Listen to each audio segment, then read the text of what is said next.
prezidentimizdən xahiş edirəm, qurumlara tapşırsın, kənd təsərrüfatından maraqlansın, cəmaatın içində olsunlar. Usulda, kreslorda mən çox gəzmişəm. Kreslorda fızlanmaqla iş keçməz. İnsanların içində olsunlar, insanların maraqlansınlar, nə problemləri var. Vətəndaşın dilindən deyilən bu söz yetərlidir ki, bəzi məmurların kəndlinin əməyinə verdiyi qiyməti biləsən. Məcnun Məmmədov kənd təsərrüfatı sahəsində məhsuldarlıq planlarından danışmağa davam edir. 1 hektardan 50 sentiner pambıq götürmə hədəfi səsləndirilir. Nazir bildirir ki, bu il 36 sentiner nəticə əldə olunub və bu ölkə tarixində nadir göstəricidir. Lakin kənd təsərrüfatı rəqəmlərlə yox, torpağın real vəziyyəti və fermerin yaşayış səviyyəsi ilə ölçülür. Öz cibinin pulu əlinin qabarı ilə pambıq əkib az təsərrüfat MMC-yə müqavilə yolu ilə məhsul verən bir qrup vətəndaş 7 aydır ki, pullarını ala bilmədiklərinə görə etiraz edirlər. Ümumiyyətlə, pambıq məntəqələri məhsulu qəbul etdikdən sonra ödənişlərin gecikməsi ciddi problemə çevrilib. Bəzi məntəqə rəhbərləri dünya bazarındakı qiymət dəyişikliklərini bəhanə kimi göstərirlər. Açıq şəkildə pul yoxdur deyən strukturlar da var. Fermer üçün isə dünya bazarı inflyasiya göstəriciləri maraqlı deyil. Öz zəhmətinin haqqı vacibdir. Nadir, Səmər rayonu Qızlar kənd sakini, az təsərrüfat şirkəti ilə müqavilə əsasında 7 hektar elə bir cəmaatdan 1 illik icarə şəklində torpaq aldım. Kredit götürdüm, torpaq aldım. Dedim, xeyir eləyərəm, qazanc eləyərəm, dolanaram. 10 min vallan əkdim, əziyyət, zulümlə bezərdik, pambığı təhvil verdik bura. Yəni, halal pulunda yadımda da heç bir köməklik olmadı. Hamısı şəxsi büdcəmizdə borcla, həyətimizdə olan bir iki heyvanımızı satdıq ki, cəmatı işlətmişik, pulun verməliyik. Qadın da əziyyət çəkib, qız dərəcə sizə işləyir. 7 aydır mən bura gəlib getməkdən yorulmuşam. Maşınlara pul verməkdən yorulmuşam ki.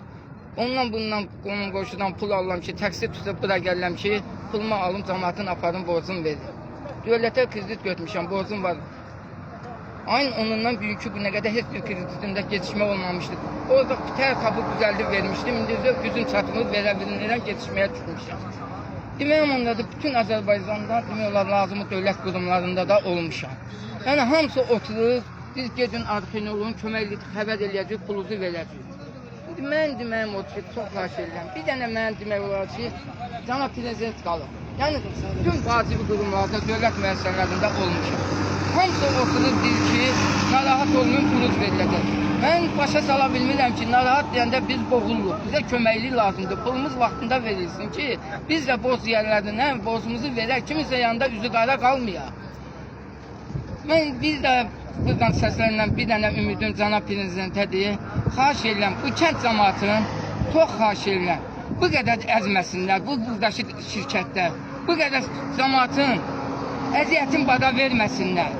Xahiş edirəm cənab prezidentimizdən. Yəni, bu orta təbəqə görürsünüz, bunlar da müəyyən qədər işləyəcəklər, müəyyən qədər bunların gücü çatır. Bu gənc nəsil, bu əziyyətə, bu gənc nəsil var ha, açığı sizə deyim, bu elin, kəndin, obasını sevən bir şəxs kimi. Yəni, gənc nəsilimiz bu əziyyəti görüb, çağlarımız yoxdur, hamısı qaçıb ora-bura, işsizliyin əlindən. Yəni, kənd cəmaatın bu qədər ucuz tutmasınlar. Kənd cəmaatı, şəhər də o bilsin ki, kənd cəmaatının zəhmətin olmasa, şəhər də olmaz sabah 5 gündən sonra. Yəni, cəmaatın zəhmətinə, əziyyətinə qiymət verilsin. Kənd təsərrüfatına dəfələrlə zəng eləmişəm. Kənd təsərrüfatı düzdür, zəng eləyən kimi götürür. Ancaq, nə olsun?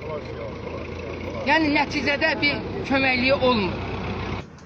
Sarxan bəyli Moranlı Sovetliyi, Aztəkəli məsələsinin orada məntəqəsi var. Ora pambıq əkib becərmişik, öz pulumuzdan becərmişik, hamı kreditə gelir, pambığı becərir, yığıb yüksək seviyədə təhvil verilir bura. Bizə həmin pambıqla 1 manat pulu verilmiş, 30 hektar pambıq əkmişik, 3 nəfərə. 93 ton pambıq əkmişik, onun 53 ton pambıq əlinlə yığmışıq, 53 ton da pambığı əlinlə yığmışıq, onun üçün bu fəhlə pulu lazımdır. Bunu cibimizin pulundan, dövlətdə vermişik, cibimizin ödəmişik. Bizim hal-hazırda oktyabrdan bəri pulumuzu tələb edir, 53 gün 444 pul verməkdir. Oktyabrdan bəri gündə 50 dəfə gəldi, Bakıda bizə bax, Mən xahiş edirəm ki, Bu müəssisəyə müraciət eləmişsiniz. bəli, dəfələrlə şifahi mədəsi, dəfələrlə Nə gəlmişik. bilirsiniz sonra? Heç bizə baxan yoxdur. Mən müəssisədə nə bilmirəm. Heç nə, büyük sər, keçən ki pambığı, 2024 pambığı, oktyabrın 25-i verirlər, 25-ci ilə, bir ildən sonra verirlər. Burada, pambığın pulu. Becərdinizdən nə qədər ala bilmişsiniz? Heç bir manat alamamışıq. Nə halaq pulu verirlər bizə, öz bəsarətlə becərim vermişim bura. Bir manat pulu alamamışıq. Mən xahiş edirəm ki, cənab prezident bizim işini nəzarətə götürsün, bizə kömək edəsin.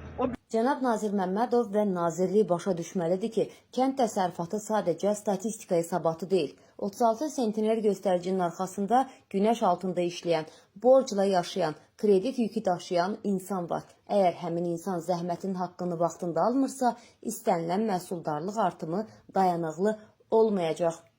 Yəni, nazirimiz üçün 50 sentiner planı elan etmək asandır. Amma 36 sentinerin pulunu vaxtında ödəmək idarə etmənin əsl imtihanıdır. Əgər bu imtihandan keçilməzsə, ən gözəl planlar belə kağız üzərində qalacaq.